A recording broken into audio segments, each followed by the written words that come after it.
Hey, so Hey. uh, it's kind of interesting for us to chat in this way because I feel like these are the types of conversations we've been having for years. And then in the past month, as the COVID crisis has hit, uh, our conversations have been limited to how are you, how's Darlene, how am I, how are Christy, how are the girls, and sharing ridiculous or funny videos. But we really haven't had a meaningful conversation Yeah, about it's what's been going on. absolutely it's been a whirlwind, Russ, hadn't it? I mean, everything is changing, and so this is such a gift that we can have a conversation that hopefully others will benefit from. So when thinking through talking to you and just asking you questions about how you feel about different things and how you're thinking about it and approaching what's going on and the different range of emotions and experiences people have going, I broke it down into four kind of categories or questions. And uh, this is kind of how a lot of our conversations have been, where I ask you a question and then I just let you talk and I sort of just take notes and try to learn. And so we'll structure it the same way.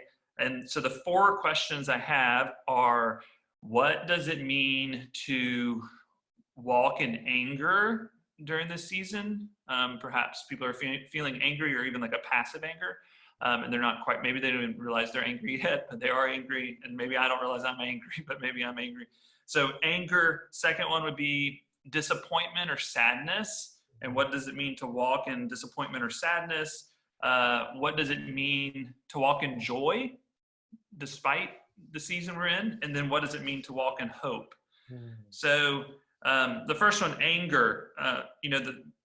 Myself coming into this topic is, I think there's probably a residing passive anger inside of me that I usually don't want to admit is there, but but I, get angry at how somebody handles a situation, angry about how a leader's decision, angry that something was canceled and I wanted to go on it, or angry because I lost money, or uh, even just a kind of this passive irritation, anger because I'm cooped up in my home with my loved ones more than normal and we're irritating each other more.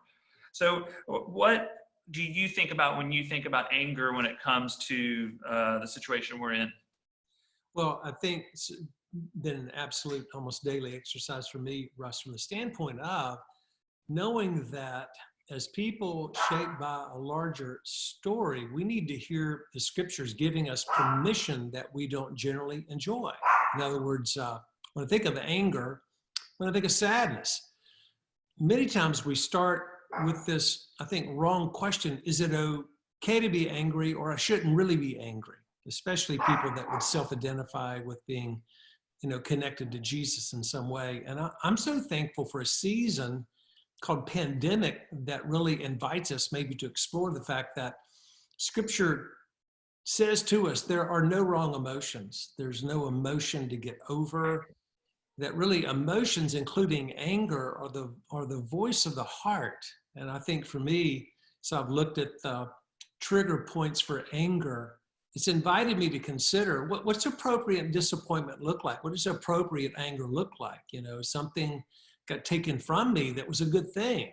Um, Alongside of that, how in looking at anger, can I begin to say, when did something get overvalued in my catalog or price tags? Forgot who first taught me this, whether it was, maybe it was Dan Allen, or Dan talked about how anger can be an invitation to consider, where have I turned a good desire into a goal? And the inference was, only make something a goal that you've got complete control over based on nobody else or no other circumstance. So for instance, Darlene and I were planning some really important fun trips and ministry trips to Ireland, Northern Ireland, and Spain. And boom, right out of the chute, they got canceled. Well, I was angry about that a little bit. We were going to be in Northern Ireland for our anniversary, and I was already playing out in my head what that would look like.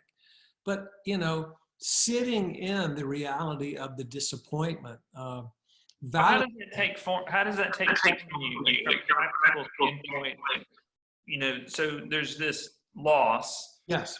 and do you feel anger, either it be aggressive or passive, but in the loss you feel anger. Like what does that walking through that actually look like for you, and maybe different than like what does it look like and feel like for Darlene? Well, I say there's been a journey for me, which is part of our conversation, part of the book we've been working on together, that I've lived from my head for a lot of years before I learned to begin to live from my heart. So emotions have always been confusing to me. But I think now, Russ, what it looks like is I'm more tuned in to name the emotion I'm actually feeling. I used to confuse mad and sad a lot. So now, for me, one of the things I do is walk. And quite literally, walking has slowed me down from running days and biking days. And so I'm able to get more self-aware, attuned, what's really going on inside of me? Where's this triggering something that's connected to another circumstance? How do I process that? But, I think the commitment more now is to be more owning of emotions and not grading of emotions and listening to them. So I make the time to do it. A lot of times between Darlene and I, that might result in a quicker repentance. If my anger, if she becomes the target for the poor stewardship, my anger, I've got to own that. So I just think that in relationship with God, by grace, we have those freedoms that begin to help us think about where are my emotions impacting my horizontal relationships in ways I need to consider. So process time, intentionality, and centering quicker. What ways do you feel like, or do you think people are processing anger right now? Uh, you know, Sometimes I'm not sure we're processing as much as showing it. There are, think about who would have thought 6 months ago we would be fighting over toilet paper. We're down to 3 rolls in There our you house. go. I have 3 little girls and my wife. We got 3 rolls.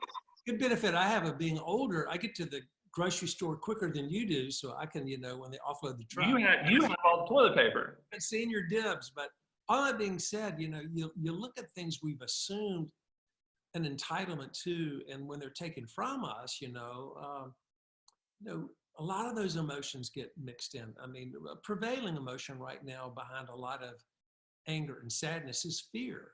Fear often is the emotion that says to us, you're not in control.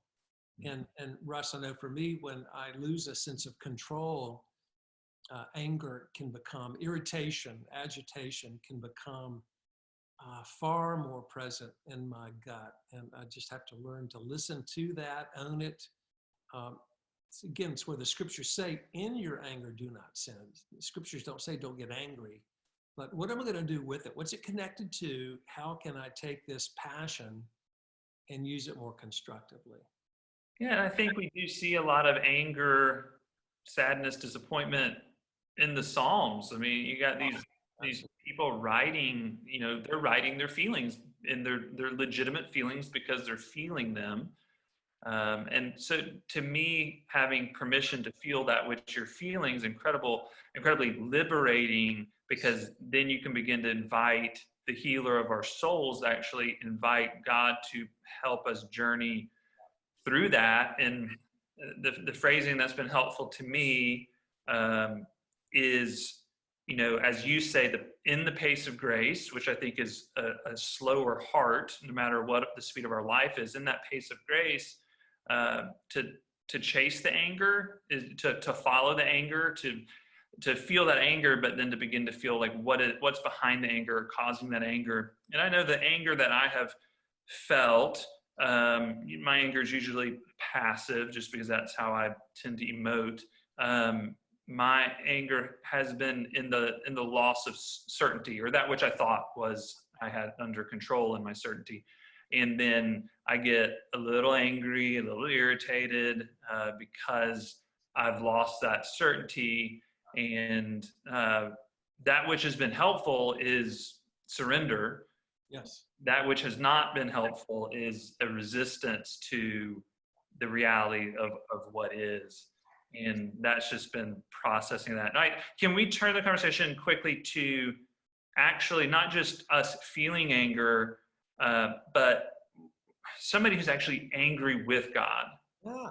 Like, we're in a crisis where people are dying and you're seeing suffering, and maybe you've actually experienced severe loss, whether it be economic or a job, or you've lost somebody in your life, or you're grieving something, and you just go, well, God, aren't you loving? What's going on? Why can't you? Why didn't you? Why won't you? How do you help somebody, or what do you even say to somebody who says, you know what, I'm angry at God? Well, back to this premise, unfortunately, some of us assume that we should never have feelings of anger with God in the conversation. But the truth is, Bible has so many great examples of honesty and integrity of people moving towards God with their anger. Job's probably the best example. Job is never rebuked in the book of Job for his anger, for his strong language, for his, moving into literally God's face with his complaints. It's the friends of Job that get rebuked at the end of the book for trying to fix things or minimize them or reduce everything down to blame and shame. But Job's a great example. Jeremiah's a great example. Even Jeremiah calling God's hand saying, you deceived me. Now, what I'm thankful for in that is the fact that we are angry. We do get angry with God. What am I going to do with that? Good thing about the God of the Bible is he says, bring it to me.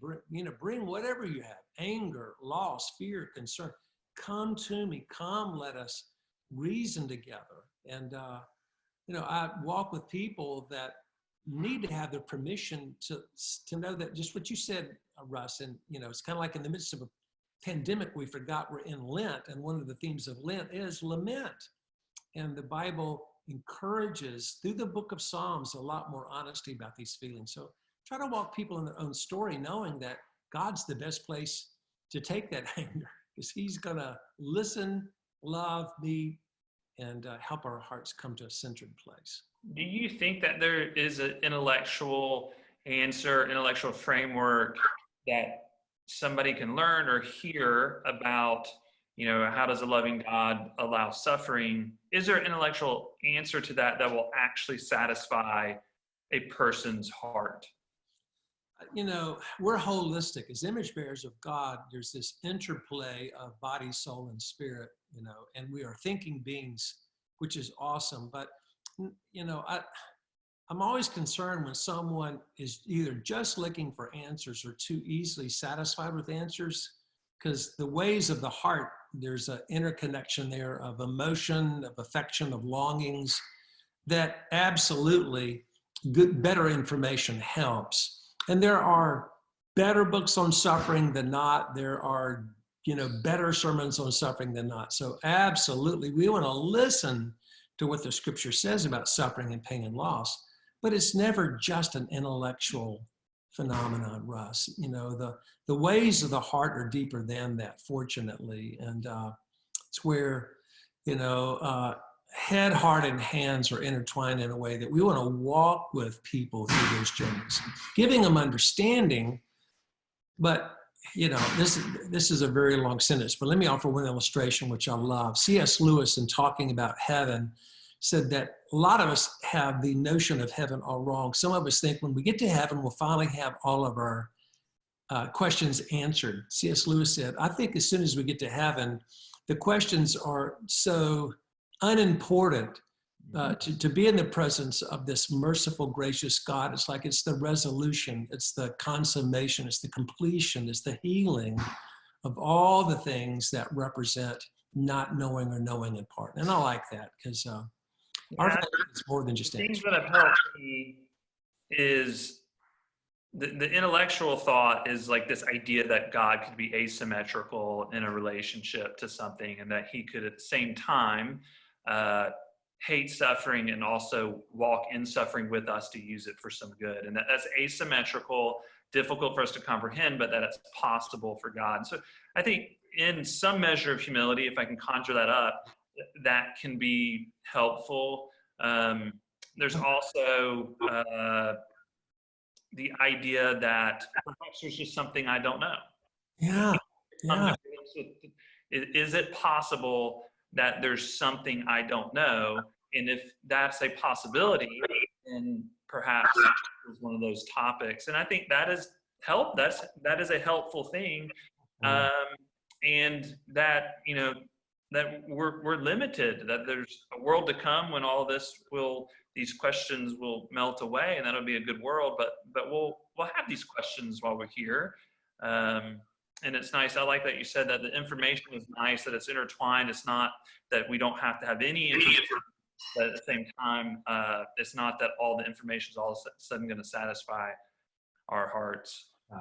Yeah, knowing is far more complex. Knowing is highly relational. And I think in my journey, like yours, in which there's been stories of loss and pain, answers are not just enough. And the scriptures hold out something more beautiful called healing, called mystery. And mystery is a good thing, but the journey of fellowshipping in the sufferings of Christ run right through the season we're in right now of Lent. Here we are. Hard to believe, is it not? This Sunday is Palm Sunday. Next Sunday will be Easter Sunday. And the reality that we are called to confront the suffering of God in the midst of a global season of suffering. And that's a holy mystery. It's one that invites us to be quieter, perhaps, to listen more than we simply launch, but to know that God does not despise our questions. God can handle the disruption of our hearts far better than we do. Yeah. And my mind cannot argue with my heart that any suffering I've been through has created good in time. That the passage, suffering produces endurance, character, hope. That I can't argue that actually operates as true in time. Yeah. While my mind still doesn't like it, and I don't like the event itself, that somehow God has this ability to transform even that, and that he walks with us in and through all of this. All right, so that's anger. Let's move a little bit into sadness or disappointment. Yeah. Maybe distinguish the difference of what you think about the differences between anger and disappointment, and then let's start there, and then I got follow-up questions. Well, in some ways, and this is simplistic, so that means it's not sufficient, but it'll at least function for the conversation. In some ways, anger is born more out of not getting something I think I deserve or something I had control over. Sadness is having something taken from me that I thought was mine. So, in other words, they're very similar emotions. In fact, some of the angriest people are actually the saddest. They're just more comfortable with anger than sad. And some of the saddest people need permission to be angry. So sadness, representative more of loss, anger more representative of, I've been wronged. And so both are important parts of life, and the most mature people I know, Russ, the deep souls, the old souls, whether they are 35 years old or 85 years old, are those that have learned to suffer well. They're familiar with loss and grief. They're not looking at God as simply a way of minimizing reasons to get angry, or a formula not to hurt and not to be sad, but to be present in that journey. And sadness is, even our Savior is known to be a man of sorrows, and it's a beautiful thing to know that however deeply we weep, there's one that meets us in our own tears, that truly understands, whose sufferings really are the journey to our own season of grief, and moving through grief into something different and healthier for the benefit of our neighbors. What do you think that's like? I mean, obviously we have, the framework of grief by Kubler-Ross, denial, if I can get it right, denial, acceptance, anger, bargaining. Uh-huh. something than acceptance. I'm missing one in there. Um, how do you think about grief? Yeah, I think grief is a journey, and grief is not something so much to get over, but to grow through. Once again, I think that's the pace of grace. We're not just hurrying up to get over this thing, but how, as you said earlier, how in the loss, how in the pain, how in a pandemic, how in a completely planned summer that's now completely turned upside down. How do we grieve that, but grieve with hope? How do we grieve in a way of really having the Lord meet us there as a father who comforts us, who's a father of mercies of God of all comfort? So, journey's key, but, because I sabotaged my own grief journey after the death of my mom for so many years, uh, I've learned to embrace the way of grief as a way really to a sweetness and acceptance and really a life of compassion that apart from being willing to grieve, you just don't get. So it's different for different folk. We all grieve differently, but there usually is a trajectory through many of the items that you have mentioned. But we do it best in community, Russ, and that's why Redeemer, church family here, we want to build communities where people have permission to grieve, have permission to tell their stories, and to bear each other's burdens. And certainly that's a part of what's going on. I mean, here we are having to use Zoom because we can't meet in the new sanctuary. For me, a couple things with grief that pop up is the first thing is I resisted grief because I thought it would be too painful. But actually, by resisting grief, I was resisting healing. Yeah, exactly. And we're going to all have to deal with any pain that we've experienced, whether it be minor or major in this season or minor and major in our past. Any of it will need to be grieved. And the mistake I made was thinking that I wouldn't be able to handle it, or that it would overwhelm me to the point that I just wanted to resist it. But the problem is the problem doesn't go away, and it would pop up in other ways. And now I see completely different because I see it as almost as a way of life. That not only do we grieve that which we lose, all the losses of the last month should require grief. And that should be for the person with the second home who can't get on a plane to go to it. You'd go, first world problems, that sounds so bad. Well, that's a loss. Any loss requires grief. And the person who just lost their job as a barber, that requires grief too. That we don't have to minimize a person's pain or experience to say, well, you aren't worthy of grief. That actually any change should require, and it does require us to grieve it. Even a good change, a lot of times, I have found it requires some grieving because something changed. Yes. And there's going to be some part of sadness to that change that requires a little bit of reflection, a little bit of feeling the feelings of it. And for me, that process has been, if I can get quiet enough to actually feel the things I feel rather than just busy myself and move on or entertain myself or just take in the next bit of news. I've been trying to walk to work more, walk to my office because nobody else is in the building, obviously, a church building, so I could walk here. And it's been so good in this last month to walk that path and gain an extra 45 minutes of quiet a day just to figure out what it is that I'm feeling each day. And a lot of times it's filled with all these little minor grieving processes that I used to would have thought that would have been something I wouldn't be able to handle, or it would have been like all sad in some way. But actually that grieving process has been that the healing of it can be so good that whether the trauma is huge and it is filled with sadness, or whether that trauma is much more minor, disruptive in life, that it's still worthy of our grief. Still trauma, still disappointment, still sadness. Do you have any other thoughts on disappointment and sadness before we? Yeah, one real connection that's so relevant to what we're sitting in right now is, to the parents that are listening in or will listen in later, it's going to be really important that we do exactly what you said, Russ, that, we've got kids of different ages that have a lot of stuff to grieve now. The graduation party that didn't happen, Mm.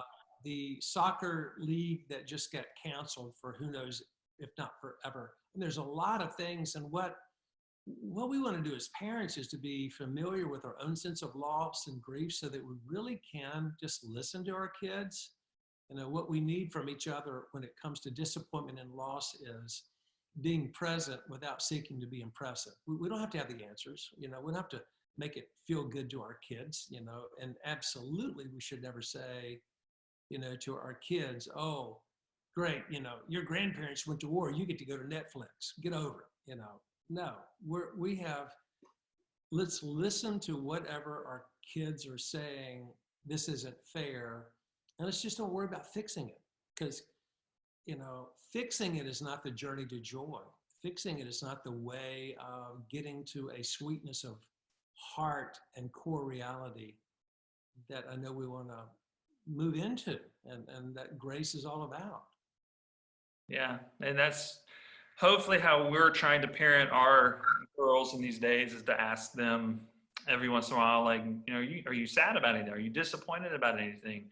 As much as we ask, are you joyful about something? What are you excited about? And to let them talk without us over parenting in the response, of which usually they already know what we're about to say. All right, well, joy.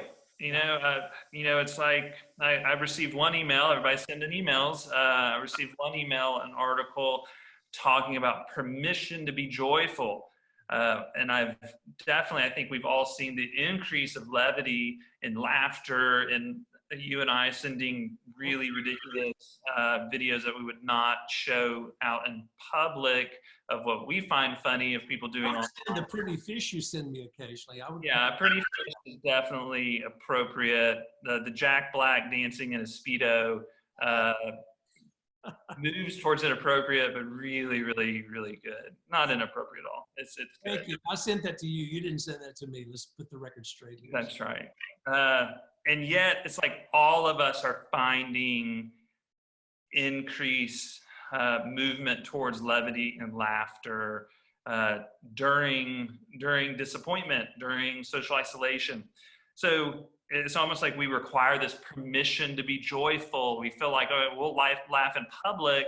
Laugh in private with our phones and a video, but are we quite able to, how able are we allowed to be publicly joyful while other people are suffering? So what does it mean for us if our circumstances is one where there's disappointment, but we're not in the middle of like massive trauma or massive suffering? What does it mean for us to walk in joy? Well, I love the image you just gave, because now that we're all to some extent quarantining, isolating, etc., we're in our neighborhoods more, and we're waving at people across the way 6 feet from us. And there's something we're discovering, I think, in the loss, discovering in the sense of not having control, that we're in a larger community. And I think we notice things, and there's something that God has done to wire into the color green that's blasting at us this spring, or the sound of the bird that's singing even though a pandemic is racing through the culture. I think noticing, I think also, in a profound sense, in Psalm 19, the writer of Psalm 119 talked about, Lord, it was good that I was afflicted, that I might learn your decrees. So there's something good about going into seasons of affliction and suffering that should not be confused with punishment, but something about loss of control, loss of things that really can put our heart in the place to say, what does true joy really consist of? And I think at the end of the day or night, it's going to be relational. Our kids love it when we can be close to them during a sense of loss. Is probably just certain degrees of connection and conversation have ramped up in value, just that I'm with you in this, you're not alone. And I think joy, therefore, is it's a relational category. It's not just an emotion. It's not tied to your Enneagram number, your Myers-Briggs 4 letters, or anything. It's just a core reality that is greater than happiness, because it's not contingent upon circumstances. but it's just a knowing. It's a knowing that I do have a father. I'm not an orphan. That this pandemic has an expiration date. God's love does not. So I think, your question could take 4 more podcasts, Russ, but I think just the core reality being loved by God and the sense of, Lord, be my father me in this. And there's a sweetness and the joy that comes with that is unlike anything else. Yeah, the day the market first dropped, I think I told you this, we were on the phone one day, when it went from like 27 down to 20. I mean, it was a crazy drop. It's amazing, yeah. I was like anybody else, and I checked it and did the calculation of how much money we lost. And uh, there was a point in the amount of loss that it did become comical, but it was like we lost so much that it was like, oh, well, clearly I can't rest my being in that anymore. That's exactly right. And it sort of revealed it. Not going to be my ultimate, exactly. Right. It revealed how much I was actually doing that and not realizing it. Because when the crutch got ripped away, it was like, oh, wow, I was actually leaning on that a little bit more than I thought. And well, that's ripped away for now. And it revealed like I was leaning on it. And that's actually, it was a little painful, still painful to kind of swallow that number. But at the same time, it's been very relieving in a way to rest back on, like, what is stable? Well, the Lord is stable. His provision and nourishment for my soul, my absolution, righteousness, my forever belovedness. I mean, these are the things that actually hold me and make me stable. The relationship category with God, and then the relationship category with people. For us, we're in a small house with family. We have that real privilege. And then, of course, there's people who don't have that privilege and are more isolated. And yet they still know in that isolation and loneliness, it actually reveals the fact that it is relational categories that we find joy, because they're feeling the lack of it. And then they're feeling the measure of the increase of joy when they get the phone call from a friend or a church member or a pastor who calls to check on them, that our joy is more deeply rooted in God and in relationship than any of these worldly things that truly can be ripped away. Well, it's really profound to realize that the Apostle Paul, in the primary letter in which he used the word joy more than any other letter, is while he is in a house arrest in Rome. So, I love stories like that of the Apostle Paul, who's not writing from a condo in the Mediterranean, drinking 6 pina coladas, toasting us, but he's suffering. He's not even sure will he be released from this imprisonment. But there's a transcendent joy that it is supernatural, but it's not weird. It's just like you said, something good happens when the price tags change. When I begin to realize I've looked at, riches, romance, the ability to control my future, retirement at a certain age.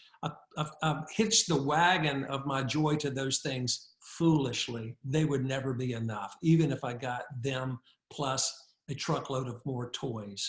And that's good. And we want that for ourselves as adults. We want it for our kids to begin to think about, how does grace change the price tag so that my joy is not dependent upon things I have no control over. Mm-hmm. So the last category is hope. The last question is about what does it mean to walk in hope? And this is, I think, for me in the last month, it has surfaced and become more relevant in my heart than in previous years. And actually, you talk a lot about hope, and you've talked to me a lot about hope because you use that framework of creation, fall, redemption, restoration a lot, and restoration being the fulfillment and the future world to come that we have, and we have hope in that world. And what's interesting is, I think, for so much of my life and so much of even hearing you talk, there's been a part of me that tunes out when you have begun to talk about that.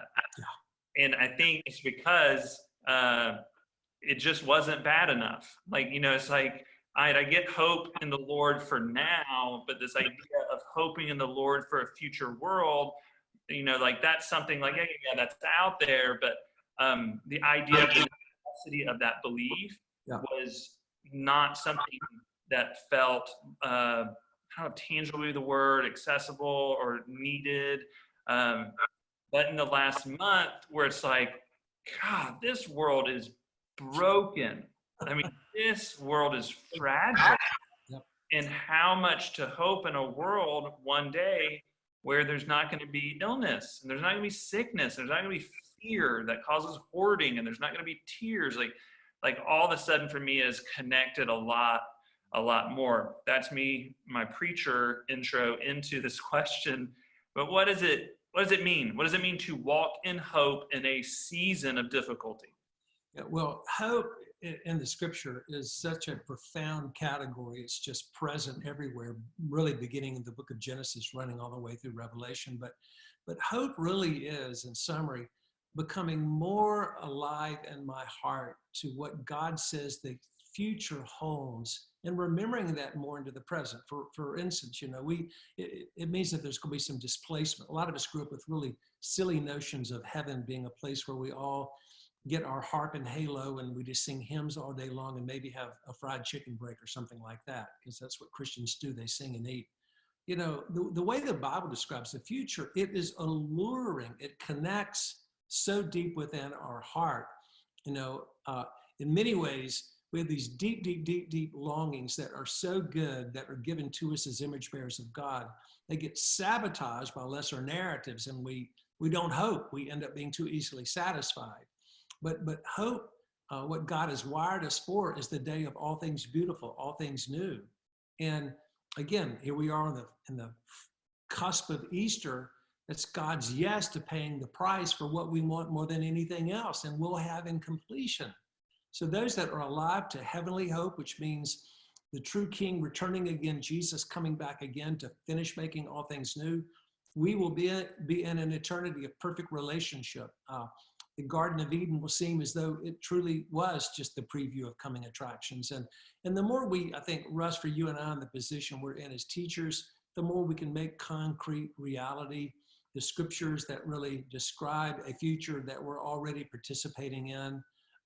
If we have that hope, if we have that sense of the future is absolutely devoid of brokenness, sin, death, madness, then we show up more in our communities. We become better neighbors. We become Redeemer Church that cares about where you guys are living on the streets.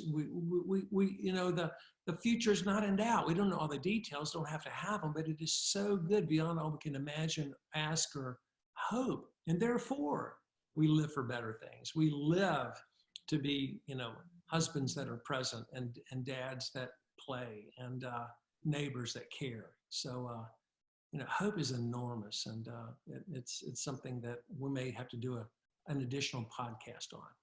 Yep. Well, that's a good place, I think, for us to end for now, for us to be hoping in that for each other, for each other's families, and for anybody who would watch or listen later on, wherever you are at, whatever you're feeling. Our hope for you is that the God of great comfort will be with you, walk with you, and know you. Grace and peace to everybody. Absolutely.